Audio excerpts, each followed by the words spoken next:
nombre es Vanessa Palmer y soy responsable de los premios Emprendedor 21. Y es que hace 15 años, ¿no?, CaixaBank lanzó la iniciativa de Premios Emprendedor 21 para identificar, reconocer y acompañar, ¿no?, a esas empresas jóvenes con alto potencial de crecimiento, lo que hoy conocemos como startups. Y también hace ya 3 años que en colaboración con IES empezamos a crear el Observatorio de D1 de Startups, donde lo que hacemos es intentar divulgar, ¿no?, el conocimiento que hemos adquirido durante estos años y además, ¿no?, pues también analizar las tendencias que están habiendo en el sector. Como decíamos, hoy hablaremos de ese análisis de una nueva generación de startups en España y Portugal que hacemos de la mano de IES, que presentaré brevemente conclusiones y después conoceremos algunos de esos protagonistas, ¿no?, ganadores de Premios Emprendedor 21 de estas últimas ediciones. Pues bien, cabe decir, ¿no?, que este informe lo hicimos con la última edición de los Premios Emprendedor 21, la del 2020, que fue un año, ¿no?, que nos cogió a todos en pandemia y que pudimos sacar también algunas conclusiones interesantes, ¿no? Entonces, una de las primeras cosas es que las startups son resilientes, ¿no? Viendo las startups de la muestra, ¿no?, que se presentaron cerca de 1000 empresas a esta edición, el 34% de ellas mostraban que habían seguido creciendo en ventas, ¿no?, pese a la pandemia. Además, si vamos al top del top 100, ¿no?, las que mejor después fueron cualificadas, aquí un 57% de ellas mostraron que seguían vendiendo. Lo que sí que esto lo hacían a coste, pues, de ajustar, ¿no?, o sea, ajustar márgenes, ajustar equipos y teniendo también la visión en el emprendimiento en el exterior. También decíamos, ¿no?, que incluso en un año que había estado marcado por la pandemia, Iberia seguía representando, ¿no?, y creciendo en el número de startups que se crean, ¿no? En estos premios, las empresas que se presentan tienen menos de 3 años de vida, con lo que cada año, ¿no?, podemos ver un poco, tomar el pulso a cómo está creciendo este ecosistema emprendedor. Sí que es cierto, ¿no?, que ciudades en regiones como Cataluña y Madrid siguen concentrando esta mayor parte de la muestra, ¿no? En España, 2 de cada 5 de estas empresas están en estas regiones. Pero bueno, también siguen habiendo, ¿no?, pues otras regiones que siguen pues también impulsando el emprendimiento, pues como Comunidad Valenciana, País Vasco, Andalucía, ¿no?, sectores, ¿no?, donde también los ecosistemas viendo que están creciendo mucho. Si además nos vamos a las startups que han tenido, pues, más éxito o que han sido las que han tenido una mejor puntuación, ¿no?, este top 100, que después veremos un poquito también cómo son, vemos que Cataluña y Madrid respectivamente aportaron un 26 y un 20%. Sin embargo, si nos vemos un poco a ver del total, ¿no?, el volumen que presentaban respecto al total de las que se presentaron, pues en Portugal vemos que también es un ecosistema muy vibrante y con mucha calidad, ¿no? Las empresas que se presentaron, por ejemplo, en el área de Lisboa, tenían muy buena puntuación, ¿no? Eran proyectos muy sólidos, lo que demostrando, pues, que cada vez también el ecosistema en Portugal está creciendo con unos datos muy sólidos. En cuanto a sus ambiciones, ¿no?, de crecimiento, vemos, ¿no?, que las empresas suelen tener mucha visión internacional. Sobre todo están pensando, ¿no?, pues, en orientarse a desarrollarse internacionalmente y además, ¿no?, pues que una de sus opciones estratégicas es poder seguir creciendo fuera, y también el motivo por el que creaban las empresas es el centrarse en solucionar una necesidad del mercado, ¿no? Es decir, lo que intentan, pues, un poco, pues, poner el foco en todo esto. En cuanto a los sectores o aquellas inquietudes, ¿no?, que más intentaban resolver en el último año, pues vemos un peso importante en temas de impacto, en temas de salud, yo creo que también bastante enfocado, ¿no?, por el tema del COVID. Y además, lo que decíamos, ¿no?, en el top 100 de estas empresas, la mayoría, el 72%, ya estaban con una presencia internacional, sobre todo enfocado en Europa. Hablando de este tema, ¿no?, pues vemos que en total un 42% de la muestra, ¿no?, de estas 1000 estaban vendiendo en Europa y un 38% fuera también de aquí.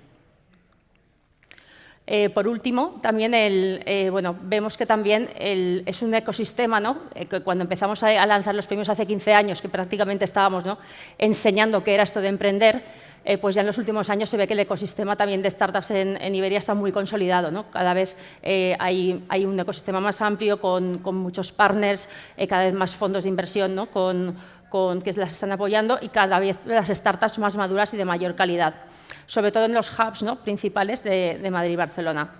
Más del 70% de estas empresas se describen como innovadoras y que tienen tecnología propietaria, ¿no?, para diferenciarse como su ventaja competitiva. Y una de las cosas que también hemos estado viendo que cambia cada año, ¿no? y que van mejorando es cómo son los equipos. Son equipos muy maduros, son equipos donde la mayoría de los fundadores, más de un 50%, tienen un doctorado o un máster, y además el 43% de ellos tienen más de 11 años de experiencia. Y cada vez vemos también el porcentaje de startups que están teniendo, ¿no? O sea, que han emprendido más de una vez.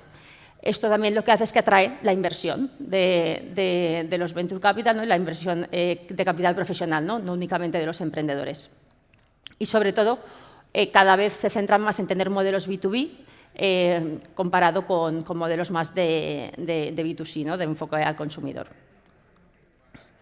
Lo que decíamos, ¿no? de estas candidaturas, la mayoría pues, tienen bastantes, ¿no? que vienen de los hubs de Madrid y Barcelona, que consideran un 35%, y de los otros ecosistemas donde también pues, hay cada vez, ¿no? más emprendimiento, pues, como puede ser pues, País Vasco, Comunidad Valenciana o Andalucía. También notar que en Portugal fue un total de 18%. Y luego, en cuanto a los fundadores, vemos que cada vez, ¿no? como decía antes, cada vez los emprendedores han tenido una experiencia previa mayor, ¿no? de haber lanzado hasta 3 empresas o más, pero seguimos teniendo, ¿no? un tema de diversidad. Todavía solamente hay un 36% de estos equipos que tienen alguna mujer en su equipo emprendedor. De hecho, hay más de un 50% que solamente son solamente hombres fundadores. Entonces, esto es uno de los retos, ¿no? que tenemos dentro de los premios. Y, por último, las startups, ¿no? cada vez también han levantado más financiación. Una de las cosas que les preguntábamos, ¿no? era cuándo han levantado en la última ronda.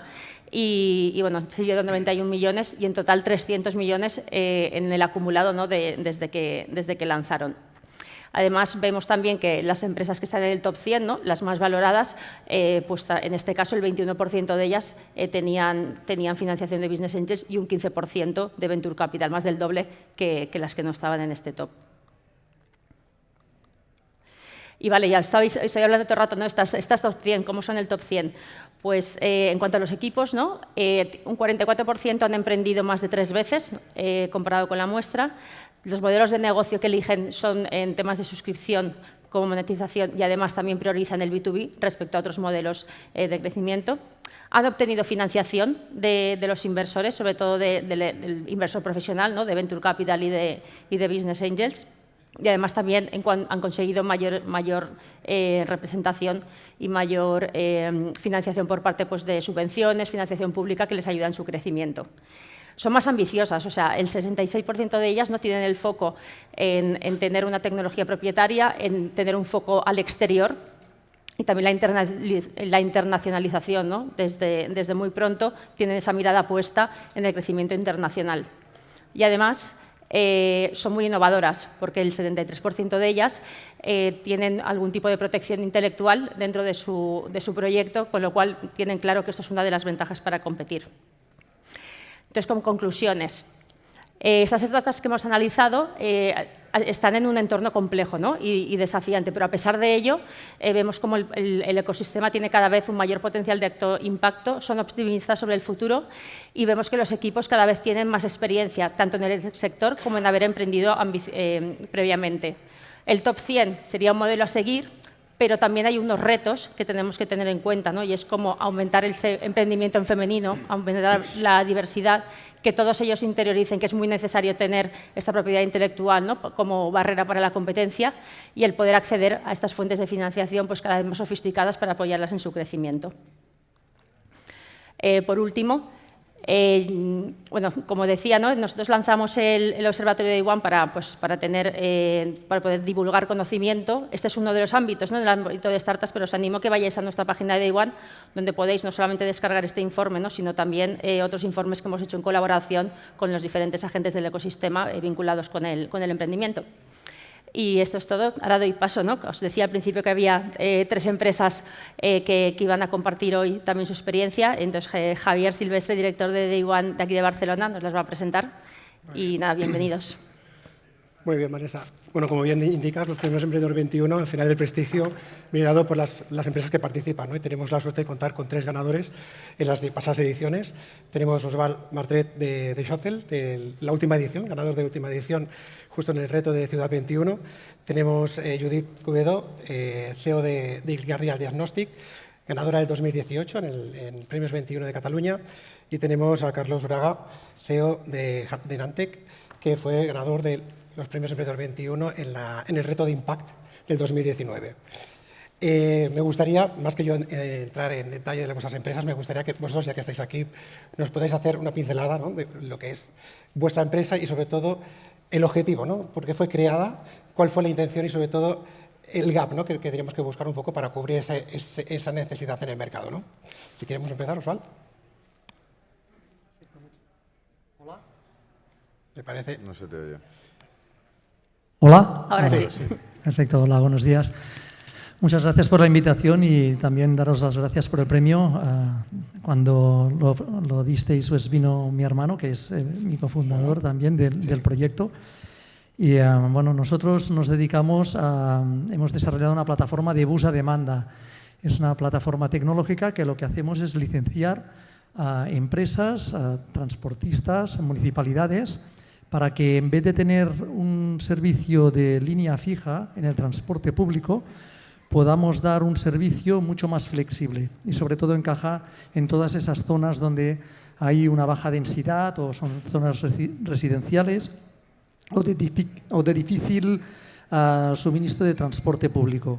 Entonces, lo que permitimos es que la gente, pues mediante una app, pues pueda disponer de transporte público como aquel que pide un Uber, pero siempre con un transporte colectivo. Entonces, detrás tenemos pues inteligencia artificial que mediante algoritmia es capaz de dar respuesta a las peticiones que hay en cada momento y amoldarse a la gente que hay a bordo y a la gente que está solicitando. Pero la línea es creada cada vez según las peticiones de los usuarios. Y bueno, nos fundamos en el año 2017, es una spin-off que salió de otra empresa que fundamos previamente, o sea que encajamos un poco en lo que habéis contado como los emprendedores estándar, ¿no?, de hoy en día. Sí. Y la verdad es que como spin-off inicialmente financiamos nosotros, buscamos financiación afuera y ahora estamos en un proceso de venta, porque ha habido una empresa de Dubái que se ha interesado en lo que estamos haciendo, complementa muy bien lo que ellos están haciendo y estamos en este proceso ahora mismo. Perfecto. Muy bien, Judith. Bueno, pues me sumo al agradecimiento por la invitación y nosotros somos quizás un perfil algo diferente de empresa, ¿no? Nosotros lo que estamos haciendo, estamos en el sector salud y lo que estamos haciendo es desarrollar un nuevo test en sangre para detectar precozmente cuando hay una falta de riego sanguíneo en el corazón, ¿no? Cuando ocurre un infarto, pues nosotros nos adelantaríamos a ese daño irreversible que hay en el tejido cardíaco. ¿Por qué creamos la empresa? Pues nuestra motivación es obviamente reducir el impacto de lo que sigue siendo la principal causa de mortalidad y morbilidad a nivel mundial, pero además fue el conseguir que un descubrimiento hecho en el laboratorio, nosotros somos una spin-off también, pero de un instituto de investigación en el Hospital Sant Pau, y lo que nos movía era poder transferir un descubrimiento hecho en el laboratorio al mercado para que pueda realmente tener un impacto en los pacientes, ¿no? Y nada, y constituimos la compañía en 2017 y desde entonces pues estamos desarrollando la metodología de laboratorio y bueno, es un sector muy regulado, con lo cual tenemos que pasar muchas validaciones clínicas y en ello estamos llevando a cabo la validación clínica de nuestro novedoso test. Perfecto. Nosotros, a mí se me oye bien, ¿no? Sí, escucha perfectamente. Pues nosotros en Nantec convertimos el plástico en combustible. Vimos que había un problema muy grande con el plástico a nivel mundial, mundialmente conocido, y desarrollamos un sistema químico para convertir todo el residuo plástico, cuando está sucio, mezclado, el plástico que no se sabe qué hacer con él, el que hay que mandar a vertedero o a incineración, ese es el que desarrollamos un sistema para convertirlo en petroquímicos. Lo convertimos en un rango entre hidrógeno y luego productos petroquímicos o combustibles sintéticos que van a refinerías pues, para evitar también el uso del petróleo, el fracking, etc. Entonces, bueno, atacamos el problema del plástico. Perfecto. Una de las cuestiones que también se estaba comentando, y sobre todo en el estudio que nos planteaba Vanessa, las conclusiones, sobre todo tenemos que obviar que son empresas que nacieron en 2017-2018 y nos ha pasado, pues hemos tenido la pandemia, ¿no? El tema del COVID, y lógicamente no podemos pasarlo por alto, ¿no? Es decir, aquí, por ejemplo, uno de los datos que comentaba Vanessa es que el 26% de las empresas sí que habían tenido problemas para el tema de la financiación, que sobre todo en las partes más iniciales es cuando más necesario, pues más capital necesitamos. Me gustaría saber vuestra opinión, o sobre todo vuestra experiencia en estos años de pandemia, si realmente ha habido, por lo que es la parte de la financiación capital, si ha habido un parón realmente, si habéis tenido problemas en ese sentido, o ha habido, bueno, pues que se ha tenido que derivar, incluso cancelar alguna ronda de capital, y si ha afectado mucho a vuestro modelo de negocio, principalmente si habéis tenido que pues, aparcar algunos crecimientos que teníais que hacer o algunos ensayos que teníamos que llevar. Osvaldo. Perfecto, pues nosotros... Sí, está. A ver, no. ¿Se para el sí, no. Sí. Y nosotros somos una empresa que culturalmente de inicio somos muy bootstrappers, lo que quiere decir que buscamos mucho la financiación desde el día cero a través de nuestros clientes. Y así lo hicimos también en Shotel. Al final, cuando empezamos a desarrollar el spin-off, empezamos a buscar en el mercado a ver si podíamos implantar lo más rápido posible pues, nuestra solución. Y así lo hicimos. O sea, en el momento que fundamos, al cabo de pocos meses teníamos los primeros clientes. En el año 2019 y 2020 hemos dado en positivo. En el 2020 hemos sido capaces de vender más que en el 2019, a pesar que nos dedicamos a dos tópicos que son tabú para la pandemia, que es transporte compartido, ¿no? Entonces, verdaderamente es un reto, pero uno de los temas que sí vimos es cómo nosotros podíamos dar mejor solución que el transporte público a lo que estábamos haciendo, ¿no? Y, por tanto, creemos que realmente es algo que tendrá un impacto en el futuro próximo. La tecnología que estamos haciendo es una tecnología que a nivel de aceptabilidad del mercado está creciendo muy rápidamente y creo que la pandemia nos ha dado un poco la razón que estamos yendo por el camino correcto, ¿no? Perfecto. Bueno, pues en nuestro caso sí que somos una tipología de compañía que efectivamente necesita muchísima financiación porque no hay ningún tipo de ingreso hasta que no llegas a tener el producto en un punto tan maduro como que puedes venderlo a una compañía grande de diagnóstico o hacer un codesarrollo en algún punto, pero tienes que demostrar mucho, ¿no? Hasta llegar ahí. Pero sí que es verdad que la pandemia lo que puso de manifiesto es lo necesario que es buscar financiación cuando no la necesitas. Y eso es lo que a nosotros nos ocurrió. Nosotros cuando constituimos la compañía en 2017 cerramos la primera ronda de inversión con dos inversores especializados de aquí locales, Caixa Capital Risk y Health Equity, y también levantamos otra financiación adicional pública, sobre todo un proyecto europeo de 2 millones de euros. Y eso precisamente fue la gran suerte, ¿no? Porque a nosotros la pandemia sí que nos impactó, como decías, en una cosa muy, muy básica para nosotros, que nosotros acabamos de iniciar en 2019 el estudio clínico, el reclutamiento de pacientes en el estudio clínico. Y obviamente, pues tal y como estaban los hospitales, pues eso nos impactó directamente, ¿no? Tuvimos que parar el reclutamiento durante un tiempo por responsabilidad y por la situación que había, ¿no? Por recomendaciones de todas las agencias europeas y demás. Pero bueno, el haber levantado esa financiación nos permitió poder aguantar el golpe, ¿no? Y además también en ese momento, pues justo antes habíamos incorporado a un perfil clave en la compañía, que es el director médico. Y eso también nos permitió, cuando llegó la pandemia, de alguna forma reorganizar todo el sistema de las validaciones clínicas que teníamos sin que esto pudiese tener un impacto en los resultados que obtendríamos. Así que bueno, esta fue nuestra situación, ¿no? Con la pandemia. Vale, suerte. La verdad que a nosotros nos pegó un tortazo que nos puso al día. Hablando claro, el COVID vino y nos dejó... O sea, me alegro. Está muy bien decir las cosas bonitas. No, pero de hecho, para eso están las conclusiones, ¿no? Estamos hablando de este 26% que ha tenido problemas y el 74% que le ha ido bien. Es decir, que hay una cosa que está clara, yo creo, ¿no? Los que estamos aquí es que hemos sobrevivido. Y lo que sí es cierto, aunque esto picazo, es que los que hemos salido ha sido con las vestiduras rasgadas, pero bueno, hemos salido. Generalmente ha habido que estrujar un poco la estructura, has prescindido de las cosas que no hacían falta, has aprendido a subsistir con lo que tenías y con los recursos mínimos. Por esa parte, bien. Pero sí, a nosotros nos cogió con una ronda de inversión arrancada, que en febrero había entrado el primer tramo, pero el segundo inversor entraba en marzo. En marzo nos dijo que, bueno, echó el freno de mano y dijo, ya hablaremos. Nunca más volvimos a hablar, evidentemente, porque ahí pasaron meses y no se recuperaba. Entonces, pues bueno, hubo que hacer esfuerzos muy, muy grandes, ¿no? En nuestro caso, de prescindir de la mitad de la gente que ya teníamos, por ejemplo, cosa que fue pues, de las decisiones más dolorosas, yo creo que tienes que tomar cuando eres responsable de una estructura. Pero bueno, subsistimos, ¿no? Sobrevivimos. Costó, salimos con la cara marcada y aquí estamos. Bueno, esto es un tema importante cuando afecta a personas, ¿no? Lo que hablábamos antes, tema de financiación, pero también hablábamos de modelo de negocio, ¿no? Si había cambiado mucho vuestro DEC, ¿no? Vuestro business plan en ese sentido, ¿no? Yo creo que eso no, o sea, bueno, no, yo hablo igual de mi caso. En nuestro caso no cambió. O sea, se retrasa, aguantas, sostienes la estructura, pierdes cosas, pierdes velocidad, pierdes llegada al mercado, pero bueno, gracias a Dios, fue algo global, entonces a todo el mundo le pasó por igual. Por lo tanto, el tiempo que hemos perdido unos lo han perdido los otros cuando ha sido en caso de tu competencia. Pero el modelo de negocio cambiarlo no, porque si te dedicabas a algo quizás que la pandemia era un aspecto clave, o quiero decir, igual en tu caso, o en el caso de que tengas algo más farmacéutico, podía ser que te pegara más o que te hiciera pivotar el modelo de negocio, ¿no? Pero quizás por aprovechar una oportunidad más que por no perder la otra. Pero en el caso de los que no tenemos nada que ver o que nuestro modelo de negocio no está relacionado con lo que son aspectos directamente linkados a la pandemia, no, yo creo que no debiera de cambiar. En nuestro caso no ha cambiado. Perfecto. Bueno, y pensando un poco en el futuro, ¿no? Los hitos próximos, hablamos de que estamos saliendo de la pandemia, o esperemos que sea así, ¿cuáles son los siguientes pasos? Benantec. Seguir sobreviviendo.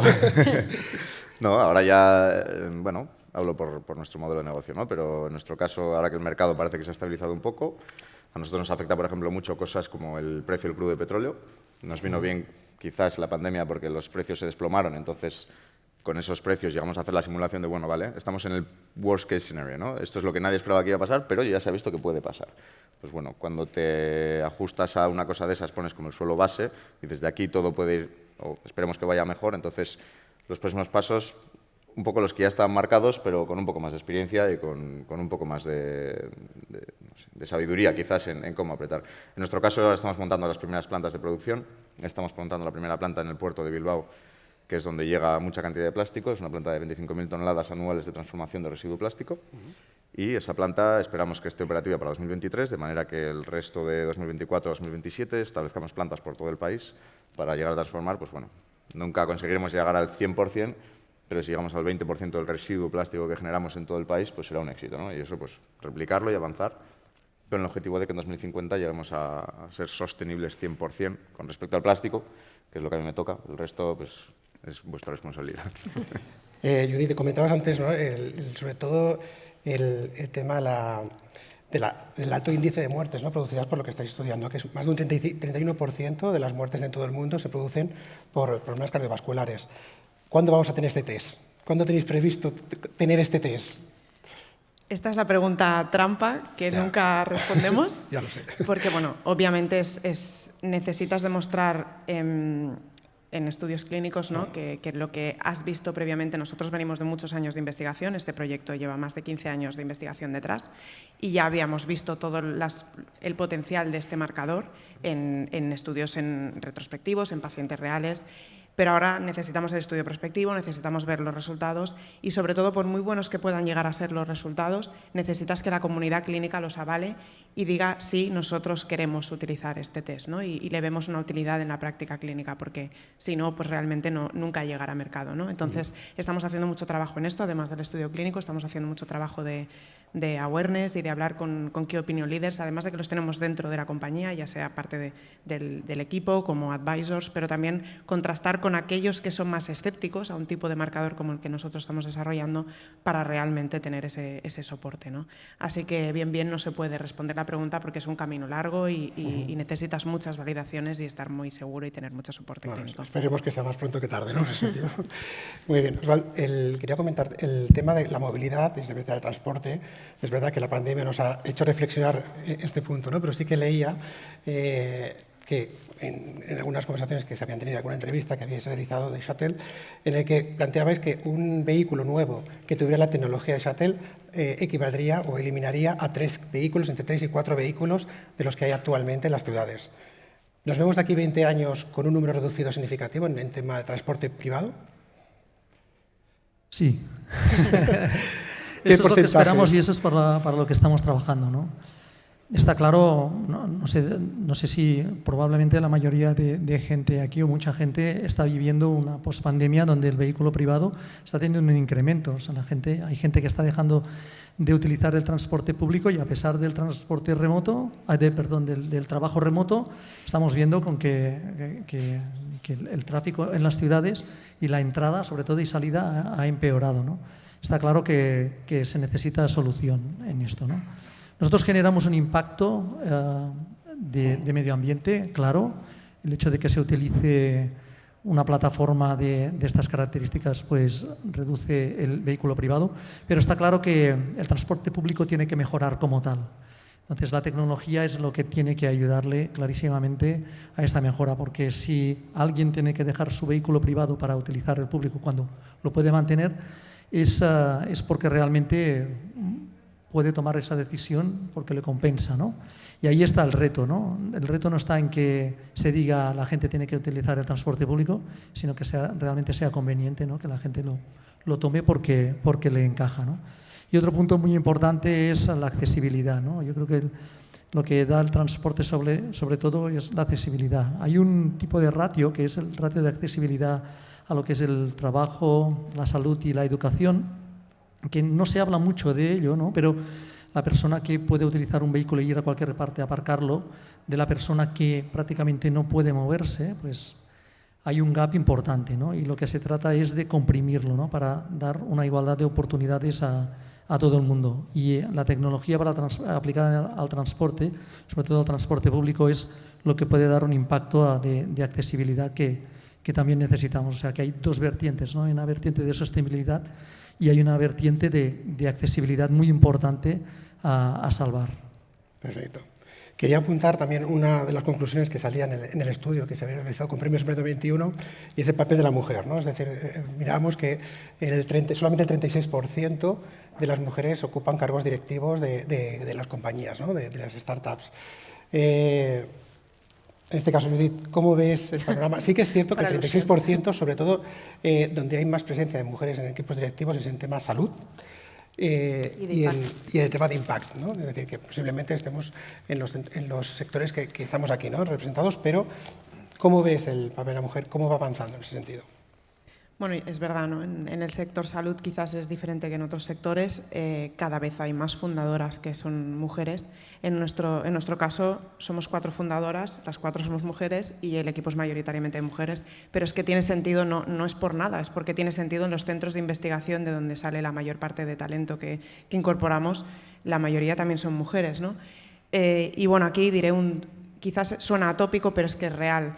Lo que se necesita es visibilizar a las que ya lo están haciendo, porque al final cuando tienes referentes es cuando te planteas que eso es una opción y suena atópico, pero es que es así, ¿no? Y sirve para todo el mundo, ¿no? Entonces, bueno, pues afortunadamente en mi sector la tendencia es mejor y va mejorando, aunque lentamente, y ojalá llegue un día en el que estas preguntas pues no sean necesarias, ¿no? De hecho, fíjate, justo cuando iba a hacer la pregunta, incluso lo comentaba contigo, ¿no? Es decir, no sé si iba a hacer la pregunta, pero yo creo que es importante para dar visibilidad y que todavía queda este recorrido y creo que es importante, ¿no? Que se haga este tema en estos debates, ¿no? Queda muy poquito tiempo, estaríamos aquí haciendo muchas preguntas, pero bueno, sobre todo lo que me gustaría para cualquier startup, sobre todo cualquier emprendedor que nos esté escuchando, algún consejo, alguna cosa que anime, sobre todo consejos positivos en este sentido, que les pueda ayudar a emprender. Osvaldo, Carlos. Perseverancia, yo es lo único que conozco que funciona. Y sobre todo en el tema de las mujeres, pues mira, la verdad que creo que es importante también, como lo saquéis a colación, pues no sé, hace falta. En nuestro caso, por ejemplo, en el lado de ingeniería es todavía más difícil, hay menos perfiles. Hemos pasado también de hace 15 años no haber ni una, ahora todas, todos, todes, o sea, un poco hay que estar en el punto intermedio, pero con eso conseguimos poco a poco que sea todo un poco con más diversidad y el consejo también puede ser que cuando mire los perfiles, pues que intente siempre que haya un poco balanceado, ¿no? Pero bueno, perseverancia, diría. Fundamentalmente. Tenemos perseverancia, Judith. Sí. Bueno, es que yo iba a decir una muy parecida, yo siempre soy de la resiliencia. siempre. Y también esto me viene de la parte de investigadora, ¿no? Como investigador también los perfiles de investigadores somos muy resilientes y creo que por eso precisamente cuando un investigador da el salto y decide montar una empresa ya tiene de base eso, ¿no? Que es muy resiliente. Así que y creo que aplica a cualquier tipo de persona que quiera emprender un proyecto y creer en lo que estás haciendo y que tenga un motivo real de peso, ¿no? Y un impacto, porque al final eso es lo que te hace que sea mucho más fácil cuando pasan momentos complicados seguir apostando por lo que un día a ti te motivó a dar ese salto. Perfecto. Perseverancia, resiliencia. Muy bien, yo si me hubiese tocado antes probablemente hubiese dicho los dos que han comentado, pero yo quizá diría mente abierta y escuchar activamente, ¿no? Escuchar activamente al mercado, escuchar activamente a los compañeros de trabajo, sea quien sea, al equipo, ¿no? Y creo que esta es una parte importante, ¿no? Creo que hay un término que han acuñado en los anglosajones que se llama persuadable, ¿no? Que es no que tú seas capaz de persuadir, sino que tú seas capaz de ser persuadido, ¿no? A veces un emprendedor empieza a trabajar, tiene muy clara su idea, se pone a tope, ¿no? Y a lo mejor no escucha, ¿no? Y se trata a veces de escuchar porque esta suma es la que realmente hace que las cosas pasen y vayan hacia la dirección correcta. Perfecto. Y añadiré una cuarta, apuntarse a los premios Emprendedor 21. Exacto, no, lo iba a comentar ahora que justo tenemos que aprovechar. La verdad que es un placer estar aquí compartiendo este panel con ganadores de premios Emprendedor 21 y sobre todo animo a las startups, scale-ups, al que se apunten a los premios Emprendedor 21 de este año, que es la 15ª edición ya, y que estamos ahora, que justo se pueden apuntar hasta el día 3 de diciembre, con lo cual os animo a que os metáis en la página de premios Emprendedor 21 y los tengamos aquí el próximo año como ganadores, ¿no? También en este sentido. Muchísimas gracias a los tres por estar aquí con nosotros. Gracias. Gracias. Y el vídeo.